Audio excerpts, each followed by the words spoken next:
Hello जी, नमस्कार। क्या mind blowing episode था। और उससे भी माइंड ब्लोइंग है भाई साहब प्रोमो, जहां पर वंस अगेन हर वीकेंड की परंपरा के मुताबिक शालीन बनोट फिर से रिसीविंग एंड पर है। और हर वीकेंड में जैसे वो पहले उफनता है, जैसे चाय या दूध की भगोनी में दूध या चाय उफनता है ना, फिर वो धप से नीचे बैठ सिर सिर, उसी अंदाज में हम शालीन को फिर से देखेंगे। और ये अर्चना जो कि पूरे वीक दहाड़ती रहती है और वीकेंड आते से सर ये लोग मुझे टारगेट करते हैं, सर मैं क्या करूं, सर ये लोग टारगेट करते हैं, मैं क्या करूं, मैं बड़ी भोली भाली बच्ची हूं।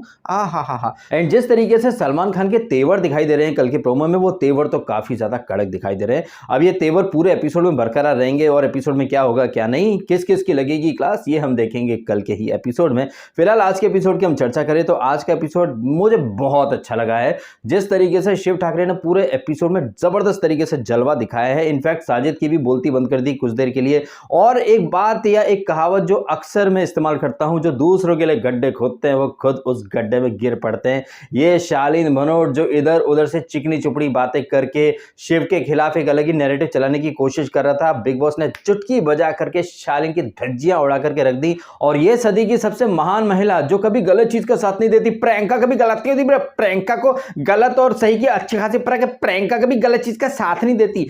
किस कदर बिग बॉस ने आंखें खोलने की कोशिश करी है, बट आई डोंट थिंक कि जग्गा बीइंग जग्गा थोड़ा सा भी इंप्रूवमेंट लेकर के आएगी। ऑल्दो निम्रत तो काफी ज्यादा डेढ़ शानी है, वो तो समझ गई कि बिग बॉस क्या कहना चाहते हैं। बिग बॉस एक्चुअली में कहना चाहते थे कि ये शालीन जो कि बाहर कह रहा है कि यार सुंबुल को नॉमिनेट क्यों नहीं करा, सुंबुल को नॉमिनेट क्यों नहीं करा, जबकि हकीकत में ये शालीन सुंबुल को सेव करवाना चाहता था। शालीन के रडार पर अभी दो लोग चल रहे हैं और ये दोनों ही जो है ना वो शालीन के काफी खास हैं। एक तो टीना मिस ब्रांड, जिन्होंने कल के एपिसोड में शालीन को आई लव यू बोला है, और शालीन के टारगेट पर है निम्रत। उसके बारे में इस वीक जो नॉमिनेशन टास्क हुई थी ना, उसके आसपास ही इसने शालीन ने बात करी थी, निम्रत को टारगेट करते सुंबुल तो क्या वो कभी भी निकल जाएगी। सुंबुल को काफी हल्के में लेकर के चल रही है शालीन, और कैसे इसका प्लान बैकफायर हुआ है आज काबिले तारीफ रहा बिग बॉस का अंदाज। साथ ही साथ बिग बॉस का एक हिडन एजेंडा भी सामने आया है, जहां पर वो चाहता है कि जग्गा और ये क्या नाम इसका निम्मो, ये सखी सहेलियां बन जाए, जैसे कि वो बिग पिक्चर में सखी सहेलियां बनी थी। आज देखा कन्फेशन रूम में कैसे एक दूसरे को ताली दे रही थी, हाँ सहेली कैसी तू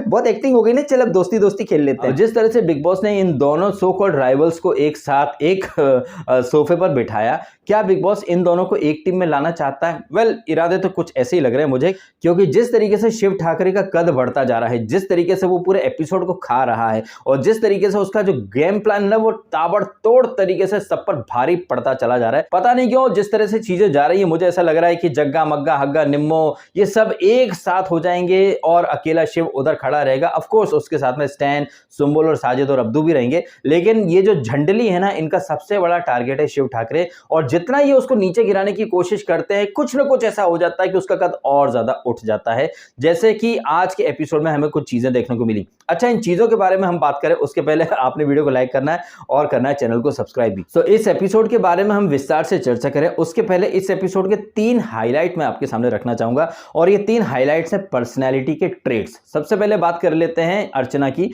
जो कि एपिसोड के स्टार्ट में बोलती कि हाय हाय सृजिता ने मेरे को हाय दे दी, बद्दुआ दे दी। सृजिता ने हाय क्या दी थी कि ये ट्रॉफी नहीं जीत पाएगी या फिर ये शो से निकल जाएगी। ये एक बहुत बड़ी हाय है, लेकिन लोगों के बच्चे नहीं होंगे, वो जिंदगी भर अकेली रह जाए, उसे काम ना मिले, इस तरह के श्राप या फिर कर्ज करते रहना, ये हाय की श्रेणी में नहीं आता है। तो कैसे एपिसोड के स्टार्ट में अर्चना विक्टिम कार्ड खेल रही थी, मतलब वो हाय दे तो चलता है, लेकिन किसी और ने कुछ बोल दिया तो ताबड़तोड़ तरीके से विक्टिम कार्ड बाहर आ जाता है। और यही नहीं, इसे पता है अर्चना को कि कल वीकेंड के बार की शूटिंग होने वाली, तो रात में सपना भी आ गया, फैमिली के बारे में वो जग्गा भी आती है और रात में रथ जगा हो जाता है। अचानक से अर्चना को सपना आ गया, चीखती चिल्लाती है। आप लोग इसे सिंपैथी दे सकते हैं, ऑफ कोर्स आपका हक भी है, लेकिन मैं अर्चना की किसी भी बात को रियल नहीं मानता हूं। और जैसे सलमान खान ने कहा कि तुम्हारी धज्जियां उड़ चुकी हैं, अर्चना को भी पता था कि उसने बहुत सारी घटिया हरकतें करी हैं, इसलिए पहले से वो माहौल बनाने में लग गई है। एंड अर्चना की बात चल रही है, तो अर्चना इस एपिसोड में छज्जे पर बैठ के सौंदर्य से क्या बात कर रही थी कि यार शिव इतना स्ट्रांग नहीं था, शिव को प्रियंका ने ऊपर उठा दिया, शिव को स्ट्रांग नहीं मानती है। अगर तुम शिव को स्ट्रांग नहीं मानती हो, तो जब रितेश देशमुख और जेनेलिया आए थे तो तुमने शिव का नाम क्यों दिया था विनर के लिए? और अगर शिव इतना स्ट्रांग नहीं है तो मिशन दूल्हे की कामयाबी के लिए तुमको शिव की पनाह में क्यों आना पड़ा? तो अर्चना की बातें उसके एक्शन से बिल्कुल मेल नहीं खाती हैं। वो जितना शिव को नीचे गिराने की कोशिश करती है, शिव उतना ही ऊपर उठ करके आ जाता है। यह अर्चना जो कि अपनी सखी सहेली सौंदर्या को बचाने के लिए अगर टास्क में अपनी मनमर्जी चलाए तो चलता है, लेकिन शिव को कोई हक नहीं है अपने दोस्तों को बचाने का। और यह पॉइंट शिव काफी अच्छे तरीके से हाईलाइट करता है जब वो साजिद की बोलती बंद करता है कि सर कब तक ऐसा चलेगा। अर्चना जब अपने दोस्तों को बचाती है तब वो बोलती है क्या कि नहीं नहीं हम फेयर होंगे, ये होंगे वो होंगे, तो सारा जो फेयर खेलने का जो पोटला है वो हम अपने सर लेकर के क्यों चलें। काफी अच्छा लगा मुझे शिव का ये ताबड़तोड़ अंदाज, जहां पर उसने साजिद को आईना दिखाया कि हम करें तो गलत और वो अपने दोस्तों को बचाए तो सही। तो भैया जब उनको गलत लगता ही है तो डंके की चोट पर अपन करेंगे। बहुत अच्छा लगा मुझे ये अंदाज। दूसरा जो पर्सनैलिटी ट्रेट है वो है शालीन भनोट का। शालीन भनोट की जर्नी आप देखिए बिग बॉस 16 की, डे 1 से वो छिछोरा लड़कीबाजपंती कर रहा है, जबकि वो एक 8-10 साल के लड़के का बाप है और बाहर उसकी एक्स वाइफ भी है। लेकिन इसके बावजूद कभी टीना, कभी सौंदर्या, कभी आजकल तो वो जग्गा उसकी सहेली बन चुकी है। तो ये शालीन भनोट जिसका पूरा गेम ही लड़कियों के इर्द गिर्द मंडराता है, ये शालीन भनोट शिव का कैरेक्टर असैसिनेशन कर रहा था कि शिव लड़कीबाज है। और ये बात साजिद खान जैसे ही खुलासा करते हैं, साजिद खान इस बात का शिव के सामने, शिव के मुंह से काफी अपशब्द भी निकलते हैं और वो चुनौती दे देता है कि इसका तो मैं गेम बजा करके रहूंगा शालीन का, क्योंकि ये कहीं ना कहीं एक फेक नैरेटिव चलाने की कोशिश कर रहा है शालीन भनोट। ये शालीन भनोट जो सौंदर्य से पप्पियों का आदान प्रदान करता है, टीना से लड़ता फिर हक करता है, लड़ता हक करता है, शर्ट खोल करके चेस्ट बम करके अर्धनग्न अवस्था में डांस करता है, लेकिन लड़कीबाज होने का ब्लेम या फिर आरोप वो शिव के ऊपर मर देता है। खुद को बहुत ज्यादा मास्टरमाइंड समझता है ये शालीन भनोट। इसने क्या वो सूर्यपुत्र कर्ण किया है महाभारत शो, तो शकुनी मामा के साथ में रहा, तो ये क्या सोच रहा है कि बहुत ज्यादा एड़े चाल चल के ये शकुनी की तरह पासे पलट देगा, गेम बदल देगा। लेकिन नहीं, शकुनी के साथ रहने वाले लोग तब भी हारे थे, शकुनी पंथी करने वाले लोग अब भी हार जाएंगे। बहुत ज्यादा शाणपत्ती करता है ये शालीन भनोट, लेकिन कैसे शिव ने इसको इसी के शब्दों में उलझा दिया। ये शालीन भनोट जो कि बहुत ज्यादा एक्स्ट्रा स्मार्ट बन रहा था सुंबुल का पत्ता काटने के लिए, जब ये आता है और शिव इसको इसी के जाल में फंसा लेता है कि तेरे अलावा अगर किसी और ने इसका सुंबुल का नाम लिया तो फिर वो सुंबुल को नॉमिनेट नहीं करेगा, सुंबुल को सेव कर देगा, यानी उसके नाम की जो न्यूज है वो वहां पब्लिश नहीं करेगा, तो ऑटोमेटिकली सुंबुल सेव हो जाएगी। और ये शालीन जब बुरी तरह से हार जाता है तो फिर आपने देखा नहीं नहीं ऐसा नहीं बोला था, वैसा नहीं बोला था, और जग्गा एकदम कंधे से कंधा मिला करके इसका साथ दे रही थी इसका शालीन का। और उस राउंड में शालीन के साथ साथ जग्गा आई थी, उसने भी सुंबुल का नाम लिया था और टीना भी सुंबुल का ही नाम लेने आई थी। अब यहां पर पर्सनैलिटी की जब हम बात करें तो तीसरा जो हाईलाइट है ना, तीसरा जो पॉइंट है इस एपिसोड में बहुत ही खूबसूरती के साथ दिखाई दिया। एक तरफ हम देख रहे थे कि टास्क शुरू होती है जहां साजिद, अर्चना, शिव ये प्लान करते हैं कि किसको बचाना किसको नहीं बचाना, और वो निम्रत का नाम लेते तक नहीं है। वहां पर अर्चना कहने आती है कि सौंदर्य को बचाना कैसे भी करके, लेकिन बिग बॉस इंटरवीन करता है, बोलता है खुसर फुसर हो गई क्या। तो यहां पर टीना दत्ता बोलती है कि बिग बॉस इन लोगों ने प्लान कर लिया निम्रत को बचाने का, पहले से प्री प्लान है, ग्रुप बनाकर खेल रहे हैं, हमको नहीं करना। अगर ग्रुप बना करके खेलना है तो टास्क करने का फायदा क्या। लेकिन कट टू अगले ही फ्रेम में हम क्या देखते हैं, शालीन कहिए, विकास कहिए, टीना कहिए और ये जग्गा और सृजता, ये 4-5 लोग सो कॉल्ड इंडिविजुअल टास्क को साइड में रख करके मंडली बना लेते हैं। नहीं, इनकी तो झंडली है ना, तो ये झंड लोग मिलकर के अपनी झंडली बनाते हैं और टारगेट करते हैं कि निम्रत को और सुंबुल को। मतलब ये लोग झुंड बनाएं तो चलता है, लेकिन वहां पर झुंड नहीं बनना चाहिए। आपको ये दोगलापन दिखा या नहीं, कमेंट करके जरूर बताइएगा। जिस तरह से टीना बहुत ज्यादा उछल रही थी, लेकिन टीना का मुंह बंद हो गया जैसे शिव ने बोलना शुरू करा कि आप लोग इंडिविजुअल खेल रहे थे ना, ये 3-3 4-4 लोग प्लान करके एक आदमी का नाम लेकर के आ रहे हो, इससे झुंडपंथी या फिर ग्रुपबाजी बोला जाएगा या नहीं बोला जाएगा। तो ये पर्सनैलिटी के जो हाइलाइट्स है ना, ये इस एपिसोड में भर भर के दिखाई दिए, चाहे वो अर्चना के कहिए, टीना के कहिए, जग्गा के और इनकी झुंडपंथी। और हाँ, यहाँ पर ओवर एक्टिंग को हम इग्नोर नहीं कर सकते। जिस तरह से फेक फाइट प्लान करी थी इसने चिकन भरोट ने और वो छमिया विकास ने, कितनी आला दर्जे की उम्दा एक्टिंग की थी। शालीन के एक्सप्रेशन देखने थे भाई साहब, ऐसा लग रहा था कि गरीबों का अमिताभ बच्चन आके खड़ा हो गया वहां पर, बीच की मांग निकाल करके एंग्री यंग मैन बनने की कोशिश कर रहा था। लेकिन एक्चुअली में शालीन भनोट वहां पर लुक्खा नंबर 1 दिखाई दे रहा था। एंग्री यंग मैन तो वो क्या ही बनेगा। इतनी फेक फाइट किसके ऊपर, अंडे और सब्जी के ऊपर। और बाप रे, विकास को देखो, इनको देखो, इन्हें देखकर ही हेरा फेरी में डायलॉग लिखा गया था, 50 रुपए काटो इनकी ओवर एक्टिंग के। इतनी भर भर के ओवर एक्टिंग से हमें याद आई अर्चना। यहां पर अगेन वो बाथरूम की ड्यूटी कहिए, पाउडर रूम की ड्यूटी कहिए, कभी स्टैन से पंगा ले रही है। स्टैन ने यहां पर बोलती बहुत अच्छे तरीके से बंद करी इसकी अर्चना की, भाई तू मेरे से बात मत कर, तू अब तेरा काम कर, मेरे को मेरा काम करने दे। स्टैन के यहां पर जवाब काफी अच्छे थे, लेकिन जब ये टास्क शुरू होती होती है। स्टैन को पता नहीं क्या है यार, एक वो वीकेंड पहले वो शेमड़ी टॉप 5 शेमड़ी वहां पर वो टास्क उसको पल्ले नहीं पड़ी, और यहां पर विकास ने नाम दिया था सुंबुल का, तो वो सुंबुल का ही नाम लिखने के लिए उतारू हो चुका था। स्टैन को पल्ले ही नहीं पड़ता है। अब जरा थोड़ी हम टास्क की बात कर लेते हैं। तो यहाँ पर बीबी डेली मेल वाली टास्क शुरू हो जाती है। यहाँ पर शिव ऑलरेडी कैप्टन है। शिव के अलावा 4 लोग और सेफ हैं। अर्चना कहिए, साजिद कहिए, अब्दू कहिए, स्टैन, ये 4 लोग और इंक्लूडिंग शिव 5 लोग टोटल हो जाते हैं। 3 राउंड होने थे। यहाँ पर 8 लोग नॉमिनेटेड हैं, लेकिन एक ही बंदा या बंदी सेफ होगी। बाकी 7 के साथ जो है ना वो नॉमिनेटेड ही रह जाएंगे। यहाँ 7 के साथ पे मुझे घातक का डायलॉग याद आ गया, 7 के साथ को मारूंगा, घर में घुस के मारूंगा, सातों को साथ में मारने की कसम क्या खाली, सातों अलग अलग घूमने लग गए। पता नहीं क्यों ये सातों के साथ वाला जो था ना, वहां से मुझे घातक की याद आ गई, उस डायलॉग की याद आ गई। तो यहाँ पर पहला जो राउंड होता है वहां पर स्टैन और ये अर्चना जाते हैं। अर्चना का पहले से ही प्री प्लान एजेंडा रहता है कि वो सौंदर्य को सेव करेगी, और स्टैन को तो कुछ पल्ले पड़ता है नहीं। दूसरा राउंड साजिद और अब्दू जाते हैं। तीसरा राउंड काफी इंपॉर्टेंट हो जाता है, क्योंकि वहां पर 3 लोग आ सकते हैं, या फिर 3 लोगों के ऊपर आप न्यूज वगैरह पब्लिश कर सकते हो। सबसे क्रिटिकल, सबसे इंपॉर्टेंट वही राउंड था। अब यहां पर हम बात कर लेते हैं शालीन के उस दोगलेपन की, जिसको बिग बॉस ने एक्सपोज करा। ये जो राउंड शुरू होता है, यहां पर आते से ही जग्गा क्या बोलती थी, नहीं पहले आई थिंक निम्रत आती है। निम्रत प्रियंका का नाम लेती है, और ये क्या नाम इसका, ये प्रियंका ये नाम लेती है निम्रत का। निम्रत अकेली कभी ना खेली। आई थिंक निम्रत के साथ साथ ये सौंदर्य के बारे में भी सेकेंड राउंड में एक न्यूज देती है कि सौंदर्य शर्मा को पेल रहा कर्मा। अरे भाई साहब, कर्मा तो तुम्हें मिल रहा है यार, तुम दूसरों को नीचे गिराती रहती हो, तुम्हारे खुद के चिट्ठे तुम्हारे ये सो कॉल्ड बेस्ट फ्रेंड्स ही खोल रहे हैं। जब ये बिग बॉस के छज्जे के ऊपर ये 2 तोता परियां बैठ करके इसकी जग्गा की पोल पट्टी खोल रही थी ना, कि 5 महीने बात नहीं करी है, फेक है, यहाँ पर रिलेशनशिप लेकर के आई है, दुनिया को बेवकूफ बना रही है। बताइए ये बेस्टीज तोता परियां कैसे इनकी धज्जियां उड़ा रही थी जग्गा की, आप समझ जाइए। हालांकि प्रियंका यहाँ पर जो भी लॉजिक या जो रीजन दे रही थी कि बच बच के निकलती रहती, झुंड में चलती रहती, सहारे या कंधे की जरूरत है, ओ माय गॉड, ये बातें कोई और करे तो चलता है मिलोड, लेकिन ये बातें तो जग्गा करी थी, जो खुद मग्गा का सहारा ले लेकर के 11वें 12वें हफ्ते में आई, और अभी भी अकेली नहीं है, वो झंडे लेके झंडे तले चल रही है। तो यहाँ पर एक ब्लंडर देखिए इसका शालीन का। अब हम यहाँ पर वो पॉइंट डिस्कस कर लेते हैं जो कि बिग बॉस ने खुद हाईलाइट करा। पहले राउंड में सुंबुल का नाम किसने लिया था? सुंबुल का नाम सिर्फ विकास ने लिया था। ये शालीन जो कि दूसरों से कह रहा था कि सुंबुल को सेव करना चाहते हैं, सुंबुल वीक है, सुंबुल को निकालो निकालो, इसने तो निम्रत का नाम लिया था। टीना ने भी निम्रत का नाम लिया था, और ये सदी की सबसे महान महिला, इसने भी निम्रत का नाम लिया था। निम्रत ने जग्गा का नाम लिया था। सृजिता ने लिया था इसका नाम, क्या नाम इसका यार, विकास का, और सौंदर्य ने लिया था शालीन का नाम। सुंबुल का नाम किसने लिया? सिर्फ विकास ने।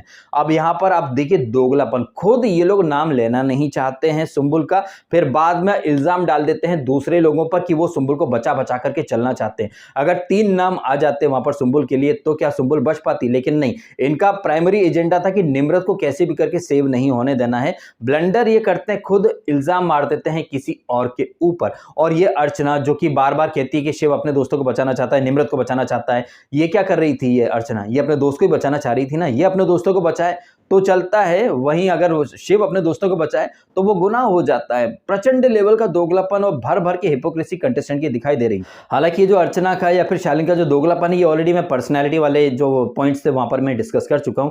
तो बॉटम लाइन ये है कि यहाँ पर निम्रत जो रहती है वो पहले ही राउंड में बाहर हो जाती, बेचारी वो चाह कर भी सेव नहीं हो पाती है। और दोस्त फेल हो जाए तो दुख होता है, लेकिन आप फेल हो जाओ, दोस्त पास हो जाए तो बहुत ज्यादा दुख होता है। एनीवे, हम देखते हैं अगला राउंड, जहां पर साजिद और अब्दू एडिटर बन जाते हैं। वहां पर भी शालीन सुंबुल का नाम नहीं लेता है, वो सौंदर्या का नाम लेता है। सुंबुल वहां पर आकर शालीन के लिए अपना न्यूज वगैरह देती हैं। तो बॉटम लाइन ये है कि शालीन ने शुरू के दोनों ही राउंड में सुंबुल का नाम नहीं लिया था। ये शालीन जो बड़ी बड़ी प्लानिंग करता रहता है, बड़े बड़े दावे फेंकता रहता है, इसने एक भी जो न्यूज थी वो ढंग की न्यूज वहां प्रस्तुत नहीं करी। कभी एक लाइन पूरी बोलता, दूसरी लाइन में फंबल, और उसका मतलब कोई तुकबंदी ही नहीं जम रही थी, कुछ का कुछ। मतलब इसको बोलते हैं कि अंधे घोड़े रेस में दौड़े, गिर गिर पड़े फिर भी दौड़े। खैर, ये जो दूसरा राउंड होता है, यहाँ पर साजिद और अब्दू जो रहते हैं वो शालीन को और सृजिता की हेडलाइन छाप देते हैं। मतलब ये अनसेफ बने रहते हैं और दावेदारी से टोटली बाहर हो जाते हैं। एंड आई थिंक शिव का ये जो डिसीजन था कि वो थर्ड राउंड में वो खुद जाएगा, वो किसी और को नहीं जाने देगा, आई थिंक ये काफी अच्छा डिसीजन था। क्योंकि अगर साजिद खान थर्ड राउंड में आते तो वो डेफिनेटली प्रियंका की गुड बुक्स में रहना चाहते, सौंदर्य की गुड बुक्स में रहना चाहते। क्या पता वो सुंबुल की बलि भी ले लेते, जिस तरह से निम्रत की बलि तो ऑलरेडी ली जा चुकी थी। तो ये जो डिसीजन था ना शिव का कि लास्ट राउंड में वो आएगा, ये कहीं न कहीं बहुत बड़ा हुक्म का इक्का साबित हुआ है, क्योंकि इस राउंड ने पूरा गेम पलट दिया, क्योंकि यही राउंड सबसे क्रिटिकल राउंड था और साजिद यहाँ आता तो जैसे कि मैंने कहा, साजिद एकदम से रायता फैला देता और खुद भी बाहर चला जाता। एनीवे यहाँ पर राउंड के बाद राउंड होते रहते हैं, सब अपने-अपने अफलातूनी लॉजिक्स, अपने अफलातूनी वो ब्रेकिंग न्यूज़ वगैरह देते रहते हैं। यहाँ पर साइकोलॉजिकल गेम कहिए या फिर रिवर्स साइकोलॉजी खेलने की कोशिश बार-बार करती रहती है जग्गा, लेकिन सारे उसके ब्रह्मास्त्र फेल हो जाते हैं क्योंकि सामने शिव खड़ा था जिसके ऊपर बड़े से बड़े ब्रह्मास्त्र का कोई असर नहीं होता। तो यहाँ पर अल्टीमेटली सुम्बुल जो है वो सेफ हो जाती है और फिर बाद में सुम्बुल भी आती है अपने मोनोलॉग देने के लिए, वन लाइनर्स वगैरह देने के लिए कि किसी को भी इतना मत रुलाओ कि उसकी आंखों का पानी ही सूख जाए। शालीन भनोट, अब मैं आज के बाद कभी नहीं रहूंगी और तुम मुझे कमजोर समझते हो, तुम होते कौन हो कमजोर समझने वाले। शालीन का दोगलापन यहाँ पर टीना भी समझ जाती है। अल्लो हमको बोलता है कि उसको करो उसको करो, अरे तुम उसको वीक बोलता है तो खुद करो ना बड़ी शाही, तुम ऐसा क्यों करते हो बड़ी शाही, तुम तो बहुत बड़े लेवल का दोगलापन दिखाते हो शाही। और इन्हीं की झंडली का जो नया मेंबर है झंडा बरदार, कौन है वो, विकास। यार ये चिकन भनोट बड़ा ही फ्रिकल माइंडेड इंसान है, कब क्या बोलता है क्या करता है। बुरी तरह से बौखला गया था ये शालीन भनोट, जिस तरह से वो एक्सपोज हुआ। बाद में जब शिव आया, शिव ने इसको क्या तबीयत से करारे जवाब दिए थे कि ये ना जो मर्द है ना तो मर्द की तरह खेल, ये चुगलियां पंती करना बंद कर, ये पीठ पीछे कुछ और बोलता है सामने कुछ और बोलता है। ये जो साइड रिवील हुई है शालीन की, ये बिग बॉस ने भी रिवील करी है जग्गा की आंखों के सामने। लगेगा जग्गा तो क्या है, उसे झुंड में चलना है ना। अभी जग्गा सच जान चुकी है शालीन का, लेकिन इसके बावजूद वो शालीन के बहुत क्लोज फ्रेंड बन करके घूम रही है। क्यों? क्योंकि बस वो बोलने के लिए लोन वॉरियर है, वो अकेले में लोन वॉरियर वाला कुछ भी नहीं है। ये जग्गा जो इस शो के अंदर अकेले अपने बूते आ नहीं पाई, उसे वहां पर भी एक सपोर्ट की जरूरत पड़ी। ऐसी लपड़ झंडिस को बिल्कुल इस तरह, जैसे ही ऑटो वाले को ये लोग पुश करके आगे ले गए, बिल्कुल इसी तरह से मेकर्स कहिए, पीआर वाले कहिए, जग्गा को लोन वॉरियर डिक्लेयर करे, जबकि वो कतई लोन वॉरियर नहीं है। जिस तरह से वो जा रही है, मुझे लग रहा है पता नहीं क्यों वो शायद टॉप 5 में भी ना आ पाए। हालांकि मेकर्स ऑलरेडी प्लान बना चुके हैं उसे आगे लेके जाने का, लेकिन अपने बूते ये टॉप 5 में भी नहीं आ सकती। ट्रॉफी अगर फिर भी मिल जाए तो भाई साहब इससे बड़ी नल्ली या फिर खैराती विनर शायद इतिहास में कभी नहीं रही हो, जो अकेले खेल ही नहीं पाई हो। बड़ी बड़ी बातें करती रहती है, प्रियंका महान है, बलिदानी है, ये है वो है, शिव का गेम तो मैं सही करूंगी, ये करूंगी वो करूंगी। अरे भाई शिव तुमसे लाख गुना आगे है हर चीज में, चाहे उसका एटीट्यूड कहो, उसका बिहेवियर कहो, उसका गेम प्लान कहो, उसका माइंडसेट कहो। और वो तुम लोगों की तरह फेक फाइट नहीं करता, जो करता है डंके की चोट पर करता, जबान का पक्का इंसान है। और ऐसे इंसान को पब्लिक दिल से प्यार करने लगती, जो अपने दोस्तों का सोचे, दोस्तों को साथ लेकर के चले। तुम जैसे नहीं कि फुटेज के लिए फेक फाइट प्लान कर लें, तुम जैसे नहीं जो आपस में लड़ना भिड़ना शुरू कर दें और दूसरों को मौका दे दें। छोटी छोटी बातें जैसे कि चाय शक्कर, इनके ऊपर लड़ो भिड़ो, एक दूसरे को कर्ज करो और फिर से बैठ जाओ, अरे क्या करें यार उसको गिराएं। अरे भाई साहब अपना गेम इंप्रूव कर लो ना, वो अपने आप पीछे हो जाएगा। लेकिन नहीं, ये इतने लपड़ झंडिस टाइप के खिलाड़ी हैं, इनके इस लपड़ झंडिस पंती का भर भर के फायदा मिलेगा शिव ठाकरे को, क्योंकि उसका गेम ऑलरेडी काफी ऊपर जा चुका है। उस लेवल तक आने के लिए आई थिंक शालीन को या फिर जग्गा मग्गा को 7 जन्म लेने पड़ जाएंगे, शायद वो तब भी उस लेवल पर नहीं आ पाए, क्योंकि ये लोग गेम खेलना ही नहीं जानते हैं भाई साहब। ये सिर्फ अपने में ही मगन रहते हैं कि बस बाहर क्या दिखेगा, बाहर पीआर को बिठा दिया है। और ये एक्चुअली में ये जो घटिया टाइप की जो हरकतें कर रहे हैं ना, इसका सबसे बड़ा कारण इनके पीआर वाले भी होते हैं। जैसे कि अर्चना के बारे में मैं अक्सर कहता रहता हूं कि उसके पीआर ने बोला होगा कि चिल्लाओ, किचन में जाकर के चिल्लाओ, यही गेम होता है बिग बॉस में। तो एक बात तो क्लियर है कि अर्चना कहिए या फिर शालीन कहिए, टीना कहिए या फिर ये जग्गा, ये एक्चुअली में शायद और अच्छा खेल सकते थे अगर ये नेचुरल तरीके से खेलते। तो मुझे तो क्लियरली दिखाई दे रहा है कि ये लोग बाहर से कुछ इंस्ट्रक्शंस मिली हुई है, उसी जोन में ये आगे बढ़ना चाहते हैं, क्योंकि इन्हें नेचुरल तरीके से आगे बढ़ना आता ही नहीं है। इन्हें इनपुट की आवश्यकता पड़ती रहती है, या फिर ये कहें कि एक सपोर्ट या फिर एक शोल्डर की आवश्यकता पड़ती रहती है। और जग्गा तो इतनी लाचार है कि वो शो के अंदर आने के लिए भी उसको सपोर्ट की जरूरत पड़ गई मग्गा के रूप में।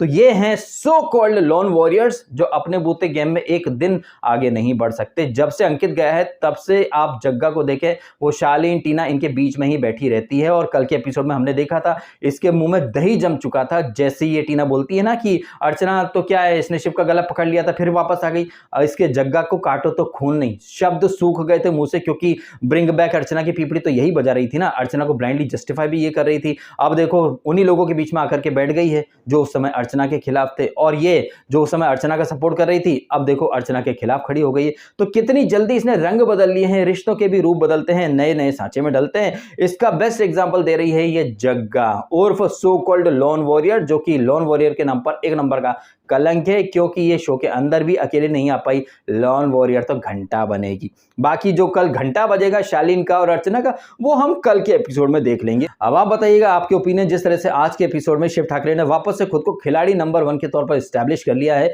बहुत ही बढ़िया तरीके से उसने पूरी टास्क को हैंडल किया, सामने जो लोग थे उन सबको हैंडल किया, करारे जवाब भी दिए जहां पर जवाब देने की जरूरत थी, और अपने लोगों को संभाला भी, जैसे कि स्टैन जो कि पहले ही राउंड में ब्लेंडर करने वाला था। भले ये जग्गा मग्गा ये इनकी जो झंडली है कितना भी चीखे चिल्लाए, शिव एक बार वहां पर खड़ा हो गया तो चट्टान की तरह खड़ा हो गया। और ये जो सौंदर्या और अर्चना ये जो बड़ी बड़ी बातें करते रहते कि दोस्तों को बचाएंगे दोस्तों को बचाएंगे, बहुत बेहतरीन तरीके से आईना दिखाया। और शालीन की तो बोलती बंद कर दी, दूध का दूध पानी का पानी, दूध का दूध पानी का पानी। बहुत अच्छा लगा मुझे शिव का ये तेवर, ये अंदाज। और हाँ, साजिद भी इक्वली गुड था, लेकिन साजिद जिस तरह से कह रहा था ना कि यार सुंबुल खाना बनाती है इसलिए सेव करो, मतलब क्या सुंबुल को सिर्फ तुमने अपना पर्सनल रसोइया बना रखा है क्या? यार उस लड़की को थोड़ी इज्जत दो। आए दिन तुम उसको कहीं ना कहीं टॉन्ट मारते रहते हो। वो थी एक टाइम पर डुम्बुल पीछे पीछे घूमती थी, लेकिन आजकल वो लड़की काफी दम दिखा रही है। और जिस तरह से उसने शालीन की बोलती बंद करी है, काबिले तारीफ है। मुझे लग रहा है कि शालीन को भी मन ही मन बहुत खुशी हुई होगी जिस तरह से सुंबुल ने करारे जवाब दिए हैं। आपको क्या लगता है कमेंट करके अवश्य बताइएगा। आपको ये वीडियो अच्छा लगा है तो इसको लाइक अवश्य करें, और करें चैनल को सब्सक्राइब यदि आपने नहीं किया तो। आपने समय निकाला, वीडियो देखा, आपका बहुत बहुत धन्यवाद। Thank you so much. मिलते हैं कल वीकेंड का वार के बाद। Thank you.